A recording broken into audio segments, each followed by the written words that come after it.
So it has been an extremely busy week for cameras, and especially Canon, which is why I had to do a Canon specific video. They gave hybrid shooters a sharper, lighter portrait lens, a compact cinema camera, as well as firmware and app updates and some rumors and so if you don't mind jumping in, let's get nerdy with this Canon camera news.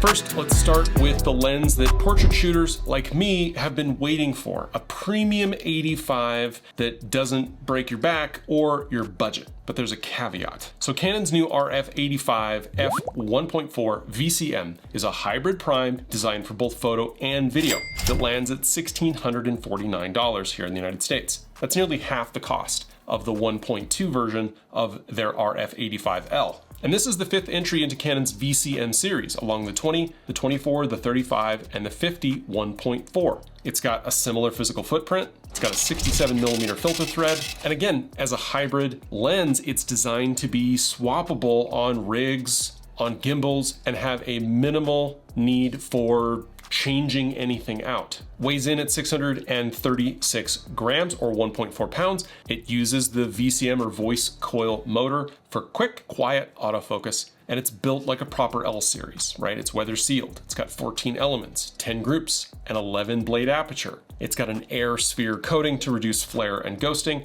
and a fluorine coating for the front element. Close focus distance is 29 inches. That's enough for tight headshots without having to change your working distance too much. And Canon specifically calls out the reduced focus breathing. And if you pair that with a camera, like really any of the modern higher end mirrorless, like the R5, the R6 Mark II, the R5 Mark II, the R3, the R1, you get focus breathing compensation, which makes it even better. It has a manual iris ring, which is declicked specifically for video use. And for stills, direct aperture control on the lens only works on the R1 and the R5 Mark II.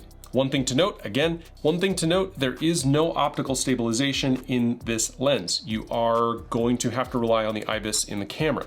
And at 85, that's tough, but I'll get to that in a second. From a handling standpoint, the 85 matches the other VCM primes, and Canon is standing on this optical formula. They claim that including the UD and a molded glass spherical element, they claim you won't need to use digital distortion correction. Corrections are available, obviously, but the optical formula is basically fine, right as it is. At least that's what Canon says. And again, coming in at $1,649, that is a phenomenal value for what I'm sure is going to be a phenomenal lens. Once it gets in the hands of more creators, more photographers, we see more about it, we'll get a better idea. So if you are someone who watches the channel, if you're someone who knows me, you know that I love shooting with an 85. I think it is the portrait focal length. I think it's perfect for the human face. And while shooting with primes definitely causes me to have to move around a lot, and I do own zoom lenses, like, you know, I do have zooms.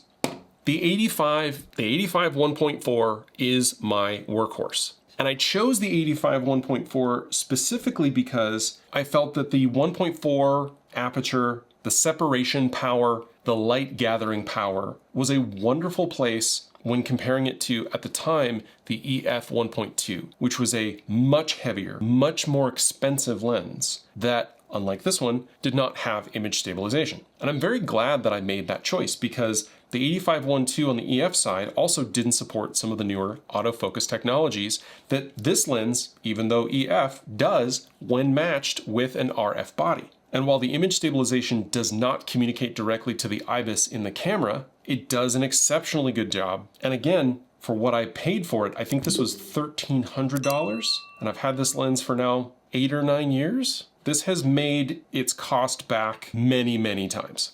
So will I be upgrading to the 85 1.4 that was just announced? And feel free to skip this section if you don't care. But maybe? I don't know. I don't feel inclined to do that. I may rent it, or I may contact Canon Professional Services and have them send me one. And obviously that'll take a while because they don't have new lenses available right away, but I may take it for a test drive, and if I do love it, I'll just keep it and pay for it, and I'll sell this. And it wouldn't be a terribly costly upgrade. I could probably get about half the cost of that lens in selling this one because it is in excellent condition. But the question is, do I need to? I would lose image stabilization. What I would gain is the lack of need for an adapter, as well as what I'm sure is sharper optical quality, reduced flaring, reduced noise, improved autofocus performance, I'm sure, with the direct RF connection, and it's gonna be lighter weight. So all pros there, very good. And for video, though this one does actually quite well for video shooting, that lens is going to be better because it's designed for that with that VCM motor. I guess VCM motor is redundant. That's voice coil motor.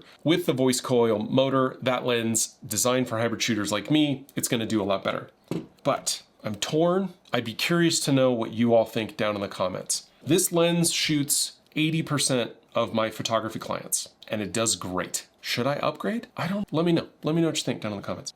One more Canon lens to note about while we're here. Canon Watch is reporting that we've got continuing rumors on the RF300 to 600 f4.5 to f5.6. That is an L variant with image stabilization and USM motors. This is a unicorn zoom. The chatter suggests that the f4 from 300 to 400 with a ramp up to f5.6 by 600 would be huge. And if it comes in at the $6,500 to $7,000 price range that we're expecting, and if it comes with teleconverter support, I think that this would be a super popular lens. Right now it's in testing with an announcement targeted towards the end of this year. It's firmly in the rumor category, but definitely a lens that we expect to see from them, at least I'd say within the next 6 months. Next, let's talk about some firmware updates coming from the release of the C50. Canon is going to be pushing open gate recording deeper into its cinema lineup, and that's a big deal for post flexibility and multicam workflows. Now, according to Petapixel, a December 2025 firmware update is slated for the EOS C400, the C80,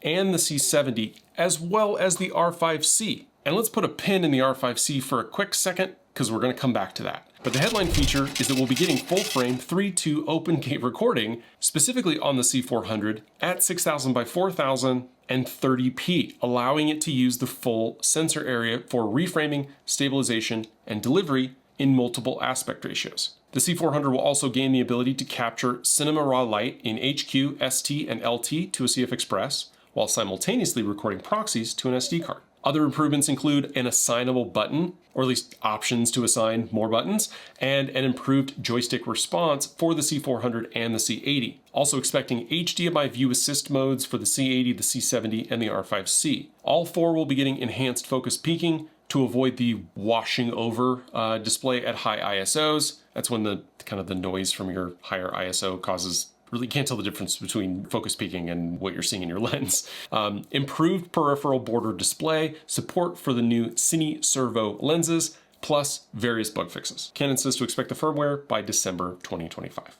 So this is exciting. If you're mixing cameras, if you're eyeing the C50's open gate feature, but you're staying put where you are with your cinema rig, the update roadmap should make this a little bit easier across the line. I'll keep an eye on how these updates land and whether or not that proxy plus raw recording works out once it lands. Now I've got a couple of stories that are not necessarily Canon related, but for creators specifically using Canon kit, this stuff might be interesting to look at. We've got a macro lighting kit that honestly, macro lighting can be expensive. And you know that I really like K&F Concepts gear. So when I saw this come across the feed, I definitely wanted to mention it. K&F is not sponsoring this video. They have no idea that I'm mentioning it here. They have not sent me this device, but I wanted to mention it because K&F has announced their KF150 Macro Ring flash, and it's dedicated for Canon and Nikon versions. And the kit includes a hot shoe control unit connected via the Connect cable and the ring flash that mounts to your lens. And they include 6 metal adapter rings for 52, 55, 58, 62, 67, and 77 millimeter lens mounts.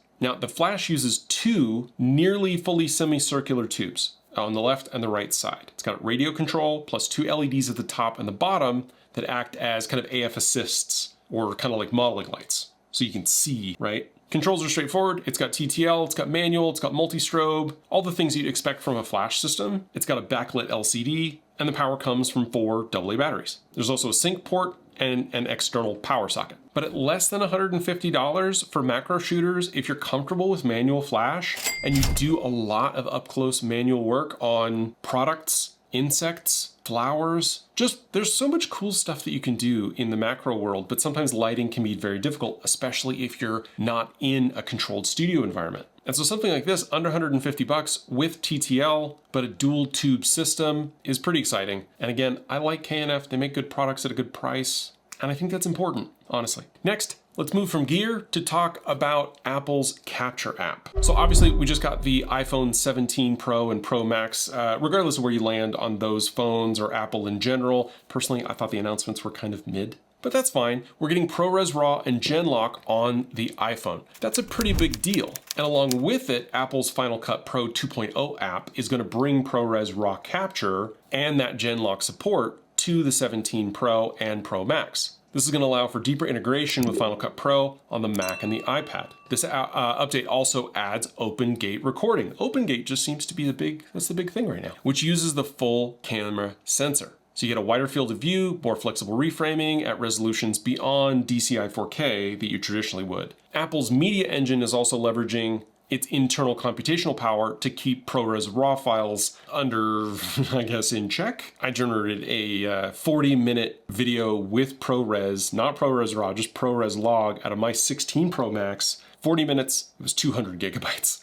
So if you're an editor and you're on Final Cut Pro 11.2 or Final Cut Pro for the iPad version 2.3, you can use ProRes RAW to adjust exposure, white balance, demosaicing, ISO, all of that directly in the app. And Genlock can be integrated via their new API to synchronize multiple camera devices. And Blackmagic Design has a new Camera Pro dock that's going to support it as well.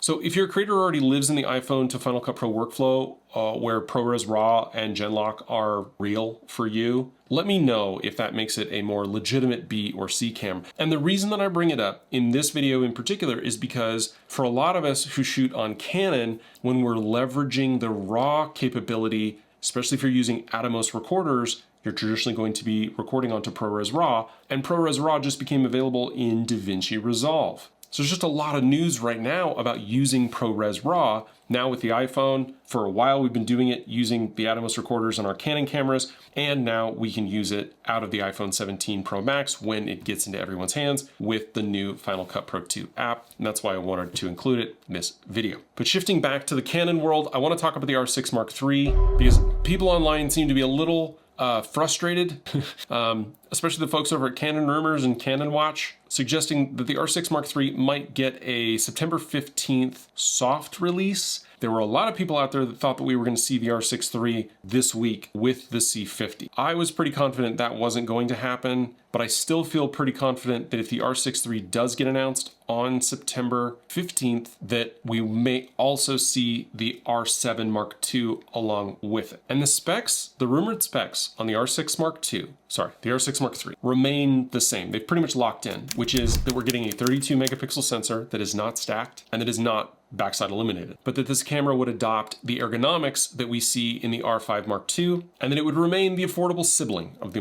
R5 Mark II. That's where the R6 has lived, but without all the flagship features that we see from the R1 and the R5 II, or even what we see in the R7. If anything solidifies this week, specifically on the R6 Mark III, I'll circle back. I'll give you everything that I have. I've talked a lot on the channel about it. I've got a handful of videos. Please go back and take a look at those because I don't want to beat a dead horse here when we talk about the R6 Mark III, except I want to talk about the C50. So first, let's just get the specs out of the way. We knew a handful of these things coming into the event this week, and now a lot of it has kind of been, solidified, and we've been able to take a closer look at it. People have done their hands-on initial reviews. Obviously, those people had those cameras for 3, 4, 5 days, but obviously the C50 is Canon's smallest, lightest, full-frame EOS cinema camera. No question there. It's built around a brand new 32 megapixel, what they're calling a 7K full-frame CMOS sensor that has a dual base ISO of 800 and 6400. And in it, we have Canon Log 2. The dual base ISO thing is something that I want to get back to, but just a moment. It records in 12-bit cinema RAW up to 7K 60 internally using CF Express. It also offers XFAVC, XFAVCS, XFHEVCS, right? Everything you come to expect from a cinema camera. But it's the first Sony, it's the first Canon, wow, that's quite the slip. It's the first Canon camera to launch with a full frame 3.2 sensor that offers open gate recording, meaning that you get the entire full sensor area for reframing and for anamorphic flexibility. Additionally, there is a standout feature of simultaneous crop recording. You can shoot in 4K DCI or UHD and record the horizontal image to the CF Express card while simultaneously writing vertical crop, right, a 9:16 to the SD card at 2K. This is designed for teams who are delivering both formats quickly. So if you're shooting for both TikTok, Reels, and Shorts. It also offers what they call video chunking, where you can actually record smaller segments to individual files, so that if there's a particular time code or segment that you definitely want to push out to social as maybe like a teaser for your longer form video, you can do that without having to pull it from the larger, longer, potentially very large file. So your editing team potentially could take, your full 16:9, or your OpenGate file, and then your social media, like quick response team, assuming you have multiple teams and it's not just you, like me, so lonely. You could potentially act on that really quickly. Now, the body weighs in at 665 grams, doesn't have an EVF, does include active cooling, and they do include the top handle with 2 full-size XLR inputs. Additionally, there's controls on the top handle. You got a zoom rocker if you have a PZ lens attached, as well as a start-stop record button. It also includes a cold shoe. And it uses the digital hot shoe that Canon has been putting in more and more of its cameras, which also supports Canon's shotgun mic and a few other accessories. The camera has a handful of quarter-20 mounts, a full-size HDMI port, a timecode terminal, mic and headphone jacks, and both the CF Express B and UHS-2 SD card slot. All of this should sound very familiar. On the autofocus side, the C50 does have dual pixel CMOS AF2 with AI subject detection. It includes birds, and has the flexible zone mode to define AF area sizes. But that's another point that I want to get back to. There's no IBIS, though there is digital stabilization built in that works with the lens IS. And while it doesn't have a mechanical shutter, it is a hybrid camera and can shoot full frame 32 megapixel 3.2 stills at up to 40 frames per second. It also includes the pre-shooting option that we've seen on cameras like the R3, the R5 II, and the R1. But because of the lack of mechanical shutter, it will not support flash sync. There's also the potential when shooting stills at high frame rates or at high frames per second that you may still run into banding depending on the lighting environment, and you won't be able to switch to the mechanical shutter to avoid that. And because it's not a global shutter, there is that potential when shooting things like weddings or events, especially if you're indoors with lighting that is not the best, which is pretty common when shooting indoors or weddings, you may get some banding if you decide to use this camera for photos. Now, connections include your standard Wi-Fi. It also supports the XC protocol for IP remote control, which is something they desperately need to bring to some of their other cameras, Ethernet via a USB-C adapter, and it has built-in native Frame IO camera to cloud support. It can function as a UVC webcam over USB-C, though no specific indication as to whether or not you would be able to use the current camera Canon app and whether or not you would need that app and the paid $5 subscription to get the 1080p mode unlocked on that camera. Remember, that is still a thing in Canon world. Now, power is delivered via the LPE6P battery. That's the same battery that we saw announced with the R5 Mark II. And the P variant of the battery is required to get full functionality. I don't know what gets turned off when you switch, or if you try to put in an E6NH battery into this camera. Although if it's anything like the R5 Mark II, it's a lot. But I get that. A lot of that was voltage based. They are selling an optional battery grip that holds two battery packs, and Canon is citing between 60 and 90 minutes of recording on a single battery. Although it does support DC USB external power, and obviously you could throw a dummy battery. So if your plan is to have this thing locked off on a tripod, I don't think battery power really is going to be a concern for you. But if you're running and gunning, just be aware, 60 to 90 minutes on that one battery. When shooting in OpenGate RAW, you have ST and LT up to 7K 30. You can do 7K 16:9, RAW HQ up to 30, and RAW STLT up to 60. You have the option for a Super 35 crop at 5K 30 in RAW HQ and 5K 60 in RAW STLT. You also have the option for a Super 16 crop, which is a 2.5K at 60, and you have that in all the RAW modes. But one thing to note in that list that I've just given you is that the only way to access OpenGate on this camera is to shoot in 7K. There's not a downsampled OpenGate option. And at 7K in OpenGate, you can only shoot up to 30p. So there is no 60p 7K on this camera, at least not in OpenGate. You can shoot 5K 60p in RAW, but additionally at 7K in OpenGate, you are restricted to 30p and you're restricted to the standard and light modes. The HQ mode is not available unless you go down into the 16:9 crop. Now, you can shoot OpenGate in XF HEVC, but it is still 7K, and actually it's just slightly cropped in. But beyond the raw standard, raw light, and H and HEVC S modes with a teeny tiny crop, there are no other ways to get open gate out of this camera, and there is no option for open gate at 60p. But again, you also can't shoot in 7K outside of RAW. So even if you wanted a 16:9 7K signal, you can't. You have to shoot in RAW. The compressed modes are limited to 4K DCI and UHD. And the 5K resolutions that are available in RAW and compressed formats are only available in Super 35 crop. Now, one potential reason for that, and I think this is actually a positive in some cases, is the fact that that 7K signal, even in compressed modes, is up to 1700 megabytes per second. And Canon may have identified that, well, there's a number of CF Express cards out there that, well, that's the top end of their ability to burst record, let alone sustained record. And that may have been a part of their decision making in terms of making certain resolutions and compression options available. Now, in 10-bit 422, you do get 4K 120 in slow and fast. And right now, shipping is expected to happen in November with a price set for $38.99. Pre-orders are available live, and I will put a link down below, and that includes that top handle with the XLR and zoom rocker and record button. So this is definitely a video first tool, but it's no slouch in the photo department either. And if your workflow needs open gate, as well as the simultaneous vertical deliverables with Canon autofocus, a pretty friendly cinema body, this thing checks a lot of boxes. And if all you're interested in is the specs and the info there, then honestly, you can stop watching now, because I'm probably gonna do a long form deep dive video into the sensor itself, because I have some questions. And those questions really revolve around things like dual gain versus dual ISO. Traditionally, Canon sensors have been dual gain, at least on the photo side. We've had dual ISO or dual base or triple base ISOs in Canon sensors like the C80. And while this is a dual base ISO system,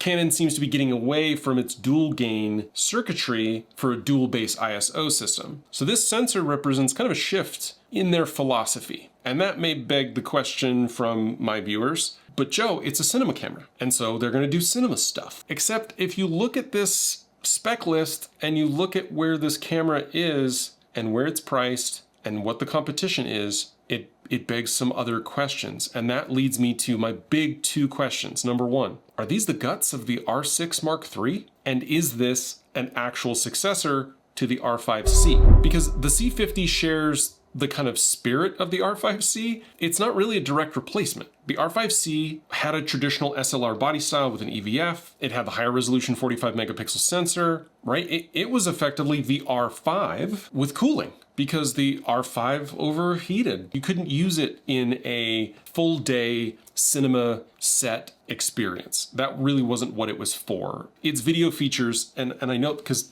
that's my R5 right there, it's just not designed for full all day cinema. It's a photography camera that has some really great video features. And I use those video features all the time, but it's not, in my mind, a cinema camera. And so they added active cooling and they added the cinema user experience to the unit and made the R5C. So is this the successor to that? No, it doesn't shoot the 8K resolution. It doesn't have the high resolution sensor. And while it does have active cooling and it has what I think would be appropriate for something like an R5C Mark II, where they've moved to a more kind of modular, rig-friendly design that's covered in quarter 20s, like that's fine. If they'd done that with the R5C Mark II, that would make perfect sense. They didn't give us an improved screen, even though they took away the EVF. It's still the 3.2-inch vari-angle screen. It's still the 5-axis. It doesn't pop out down, but it does have all the ports. And I'm not saying that this isn't a cinema camera. I'm just saying that this is not the replacement of the R5C. With my 4-year-old R5, I can shoot 8K at 30p. With the R5 Mark II, I can shoot 8K at 60p and crops along the way, both in RAW and compressed formats.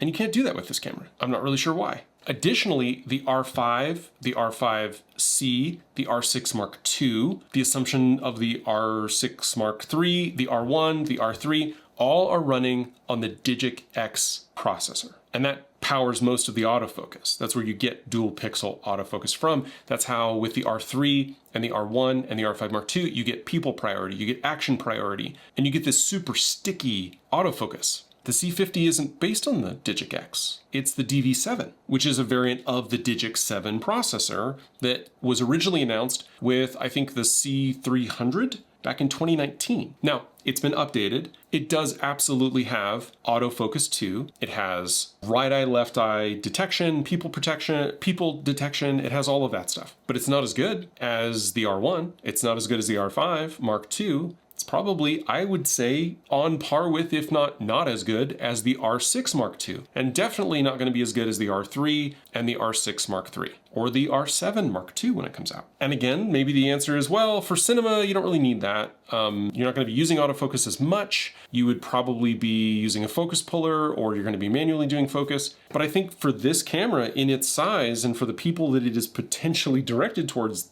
like small teams or single creator teams, they need that autofocus. And that's the first thing that makes me think that this is actually a weird version of the R6 Mark III, especially when it comes to that sensor. That 32 megapixel sensor is what we've been hearing about as a potential for the R6 Mark III. At first we heard that it would be stacked. At first we heard that it might be the sensor out of the R3. Come to find out that was more likely just maybe some prototype hype. There may have been a version out in the field that was using that sensor, but they eventually developed a higher resolution sensor that is 32 megapixels as opposed to 24. We know that a higher resolution sensor potentially loses some of its light gathering ability, or at least the noise capability, and that the R6 is known for great noise, great low light. So 32, not terrible, but a little more resolution, that's what people want. And not being a global shutter, that makes sense as well. But I think a lot of the guts that we're seeing in this camera are what we're gonna see in the R6 Mark III. I think we're gonna see that CF Express port. I think we're gonna see that SD card slot, or maybe the dual SD card slots if they don't end up giving us the open gate recording or the 7K, which I don't think they'll give us. I think they might give us 6K oversampled down to, or down from 7K.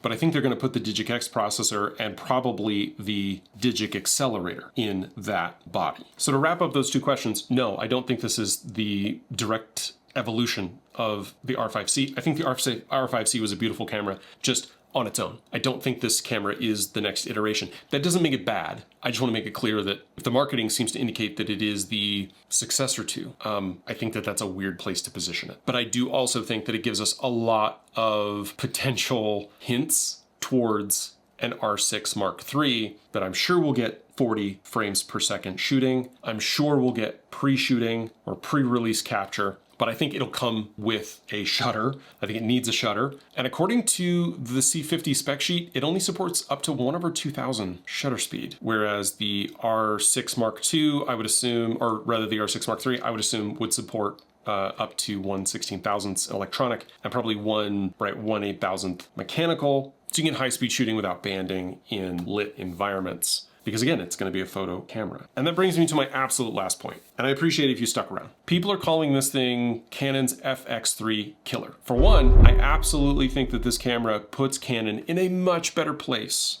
to compete against Sony in the cinema space, especially at this price range, in that $4,000 price point. Is it a cinema FX3 Killer? I don't know. I don't think anybody is seeing this camera and switching. And the reason for that, number one, is that the FX3 is just a cinema camera. It doesn't have the high resolution, but it has phenomenal low light, and it's getting old. It is old. And we're expecting the FX3 II any minute now, in which case it would be pretty easy for Sony to leapfrog Canon, because Canon has released a camera that is, on paper, very good and decently priced for what it is. And honestly, just answers a lot of questions and brings a lot of features to the table that folks who are in the Canon system have wanted. But it doesn't feel like a slam dunk. I don't know that they needed a slam dunk, but it doesn't kill the FX3. It's a decent, solid competitor from an established brand in that market. Because obviously Canon has a slightly different, I think, business strategy than Sony does. Sony seems to match every single one of their stills photos cameras with a cinema version that does something similar. Canon doesn't really see their cinema line kicking in until the $5,000 to $6,000 range, now the $4,000 range, and everything below that, they're like, they'll use the hybrid camera, they'll use the R7, they'll use the R6 II for the video features there, and then at the lower end,